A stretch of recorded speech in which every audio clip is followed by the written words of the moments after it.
Hi, I'm Brent Stafford, and welcome to another edition of RegWatch on GFN.TV.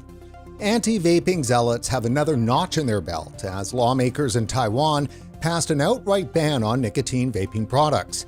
The new law doesn't even mention vaping directly. Instead, it introduces the term tobacco-like products to the legislation known as the Tobacco Hazards Prevention Act. Amendments to the THRA ban the sale, manufacture, promotion, import, and even personal use of nicotine vaping products within the island nation located 100 miles off the east coast of China. Joining us today to discuss the impact of Taiwan's new nicotine vape ban is Danny Wang, president of the Taiwan Tobacco Harm Reduction Association. Danny, thanks for coming on the show. Thanks for having me. Danny, as of this recording, we're still waiting for the president of Taiwan to sign off on the new law. Is there any chance that might not happen? And could this vape ban be stopped? Well, in my views, this vape ban will happen soon, actually, because the president hold, they released the last notice. So basically, it's very hard to stop it. So after the bill take effect, the authority, they will take action to give the users penalties and to give a fine to the sellers. So to be honest, I've talked and discussed with the other academic people from law. They say basically this is going to happen for sure. It's no way to go return. Yeah. Would you describe the law as draconian? Yeah, I think the law is really not depending on science, and it's really harsh because in the end it will push people back to cigarettes. So if it's really to protect public health, I don't think this law achieve the goal to protect public health. Instead, they are hurting people's public health. So yeah, this is not evil law for me. Yeah, for vapors. What did you first think when you heard lawmakers pass the law? Were you surprised? To be honest, in Taiwan, because when we do the law amendment, the caucus consultation is live streaming. So I can study on YouTube and the legislative website. So when I saw the tobacco law pass, I was very angry.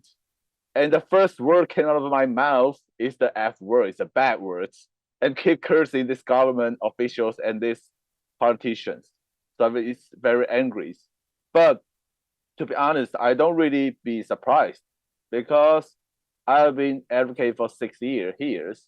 So in Taiwan, when I found out this battle has become a big pharma and big tobacco. So normal people like me or other users or other advocates, our voice are not easy to be heard, especially on the mainstream media. So it takes so long. So in the end, they banned the vaping. So it's kind of not surprised because too many benefited in this battle. So this is like the result we can see before. Yeah. So Danny, as you said, Taiwan has banned nicotine vaping products, but not heated tobacco products. They left these products on the market. Is that a partial win for tobacco harm reduction? Yeah, it's kind of a partial win for TTHRA because the Taiwan government, when they first proposed this bill, they are going to ban vaping and the heat-not-burn products altogether. That's the first addition. So right now, they passed the bill is to ban vaping nicotine products, but they legalize heat-not-burn. So at least they remain the option for consumers without, cigarette is illegal. But right now, the heat-not-burn heated tobacco product will be legalized So it's a partial win. But I have to say, even the heated tobacco product passed, the heavy regulation on it's really ridiculous because, like what I say, this HTPS that made Taiwan become the 51st state of America. Because if tobacco company they want to sell this heated tobacco product in Taiwan, they have to get the FDA PMTA permit first. So it's a USA permit. So that's very weird. If you want to sell this heated tobacco product in Taiwan, you have to get a permit from the US government. So I think it's very harsh. So by the way, at this moment, if you go to check the FDA website, only IQOS 2019 and 2020 heated tobacco products are passed on their PMTA list. So which means only previous IQOS products is allowed to sell in Taiwan according to our new law. Yeah. And there are some stricter regulations for heat not burn products in terms of some, filing some PMTA-like kind of documents with the government, right? Yeah. So this is like what I say, because different country, different area, they have a different regulation to the heated tobacco product. So during our discussion, one group say, oh, we can regulate the heated tobacco product, maybe like Japan. Another group say, oh, we have to do a more strict the regulation like a USA. So at that time we have debate about that. For sure, I'm not in this discussion. It's in the government, in the legislator. So different legislators have different statement about the regulation of heated tobacco product. But in the end, the USA party, they win. I mean, they prefer to take the regulation from the USA. So because they say, oh, if we regulate similar like Japan, it will easy to make young generation to use this kind of product. So we have to make it more restricted than cigarettes to protect our kids, protect our health. So they decide to use this restricted regulation on heated tobacco products. So if Taiwan is borrowing from the U.S. regulations around heat not burn and so forth, did they also import from the U.S. the epidemic of teen vaping, so-called, and the hysteria around the so-called vaping-related lung illness? Oh, yeah. Our government or anti-part, they just like to emphasize this negative information on vaping. So I remember when the EVALI, when it happened in 2019, in Taiwan, the media, they keep reporting for about a month. They will say, the vaping caused death. How many people today? We got more people die for vaping. They keep reporting on that. So after I call it education, the government and anti-part education of people. When the media keep reporting on that, for Taiwanese people, they only remember one image in their brain. Oh, vaping will kill. Vaping make people die. So our government banning the vaping is good for our health because they are protecting our health. But in my opinion, that's really ridiculous. They just choose the information they want and they to broadcast or to educate our people with this negative information. So our people will think, oh, vaping is more dangerous than cigarettes. So we must ban it. Banning vaping is a good thing. So other, like you say, youth epidemic, they will keep talking about that. Our kids keep the using rates keep going up. So we have to protect our kids. So we have to ban the vaping product. So yeah, what happened in the U.S. or other place, our government will use the information to educate our people, to tell them banning vaping is a good thing.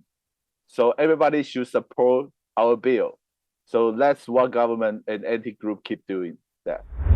Danny, give us some insight about vaping in Taiwan before, obviously, this law goes into effect.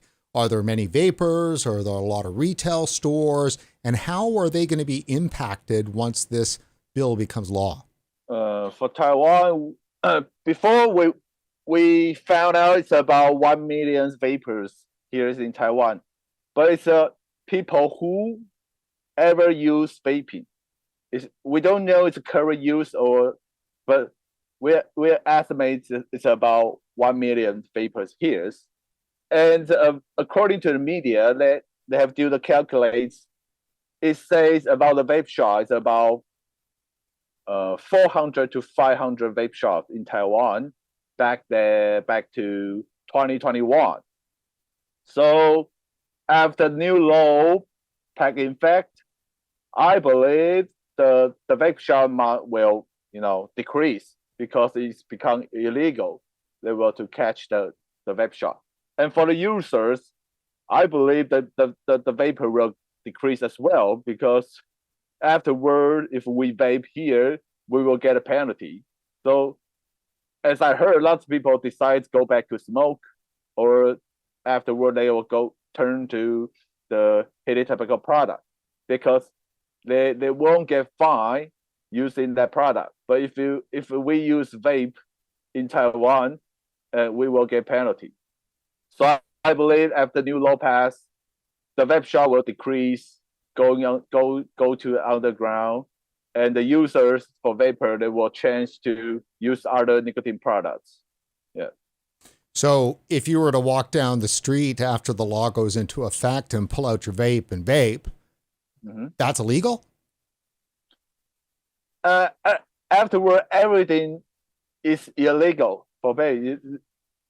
Okay, you can possess. Okay, you if you carry a vape on the street, that should be okay. But you use is illegal.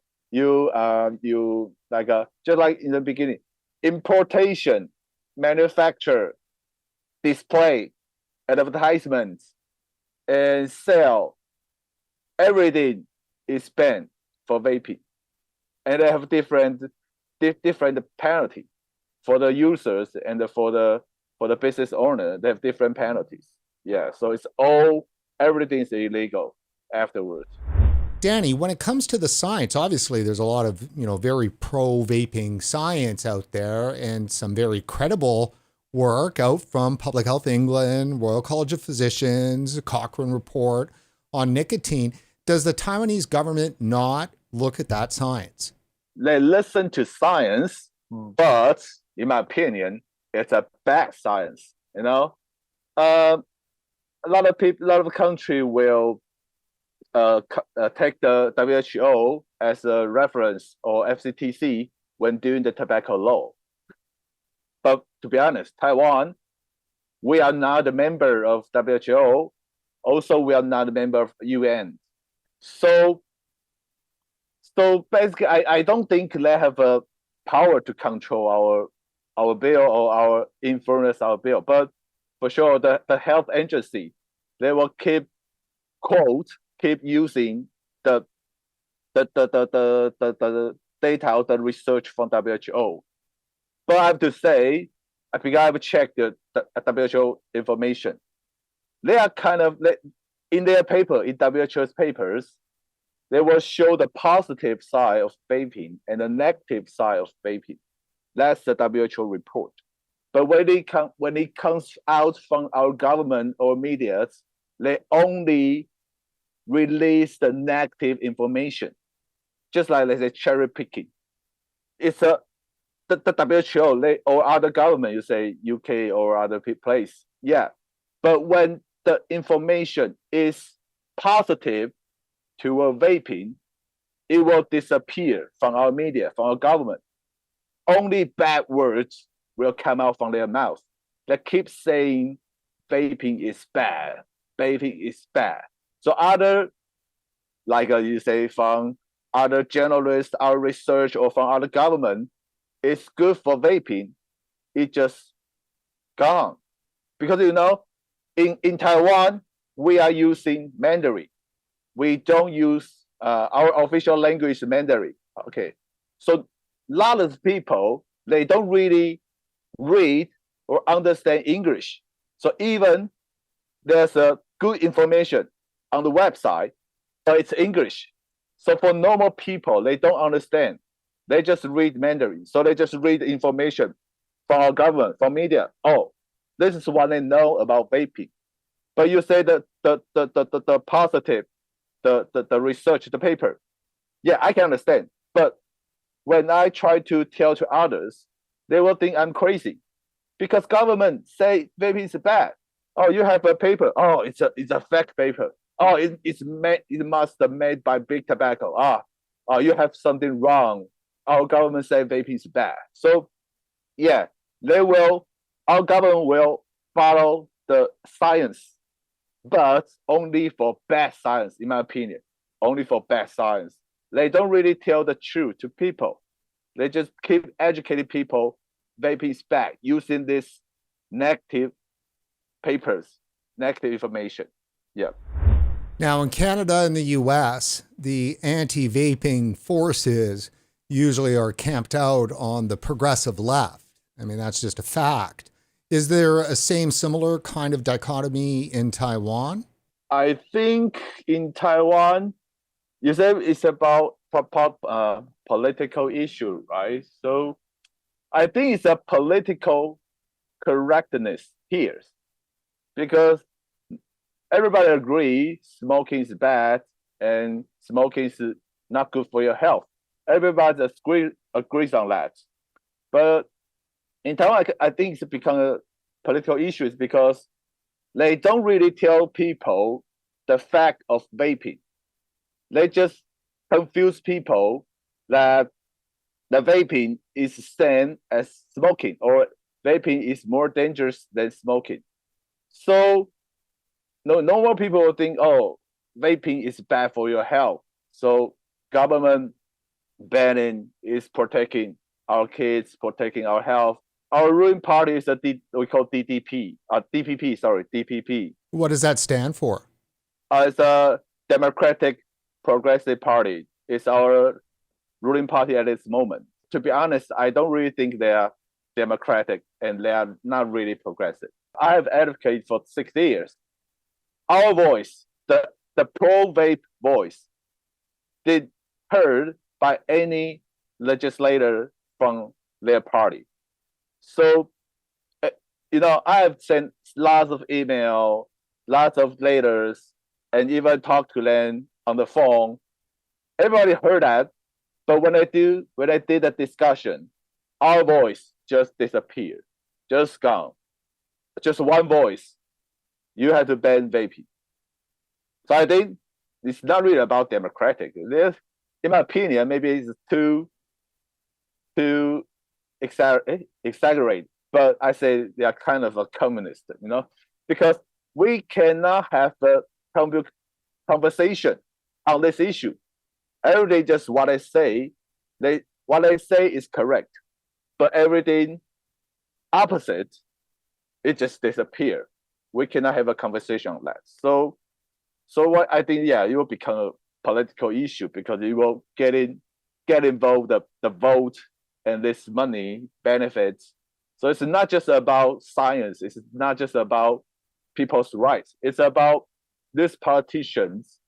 They are trying to win this fight to get money from the big company, and they also want to get a vote from the people.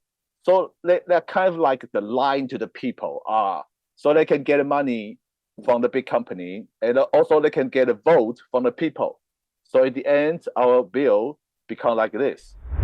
Danny, Bloomberg Philanthropies just announced $420 million to be spent over the next 4 years on additional anti-smoking, anti-vaping programs and propaganda. And that adds up to $1.6 billion that Bloomberg has spent since 2005 on these kinds of programs. Do you think that some of that money has had an effect in Taiwan? Probably, but I'm not sure, because in Taiwan, to be honest, a few people know who is Bloomberg. Nobody. We in our discussion in Taiwan, no one really mentioned about that. But I believe his money to WHO or to other foundations, they will indirectly influence the policy in Taiwan. Just like what I say, I believe their founding, they will create more negative paper research about vaping. So this negative information will bring into Taiwan. This anti-group will keep, quote, cite this anti-vaping papers, keep telling people, educate people, our decision is correct. Vaping is bad, so banning is the best choice. So this is what I understand it. This Bloomberg, their money, they don't directly go into Taiwan, but they will use that money to create a massive, propaganda. Yeah, they will create massive propaganda globally, and Taiwan will, for sure, will be affected. Danny, I know you're familiar with the Global Forum on Nicotine and its annual conference on safer nicotine products and tobacco harm reduction. GFN is coming up again this June from June 21st to the 24th. Let me ask you, why is an event like GFN important? Yeah, I think GFN is very important because it's about the combinations of nicotine. So as I'm a nicotine user, I can say right now people know nicotine in a wrong way.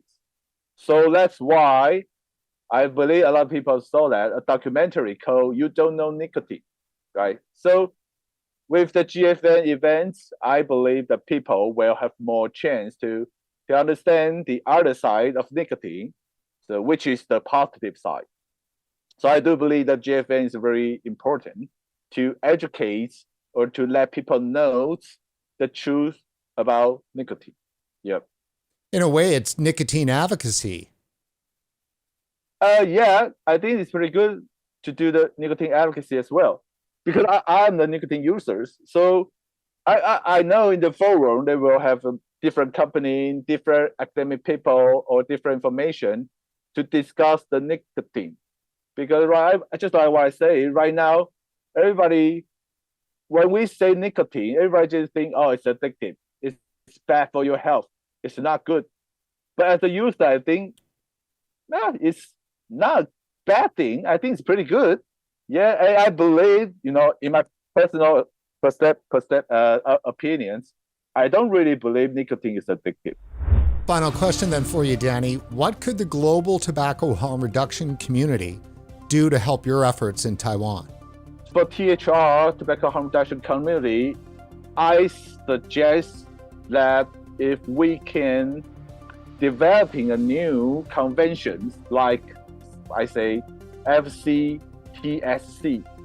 it means Framework Convention on Tobacco Smoke Control, because right now the WHO FCTC, we keep communicating with them, but they never listen to us. So for every country, I believe, on the world, every government, they will take the suggestion from FCTC and to make their local law towards tobacco or vaping or other nicotine products. So if I'm thinking if the tobacco harm reduction communities could create a new convention to compete with FCTC, I believe that would be a milestone for nicotine advocacy.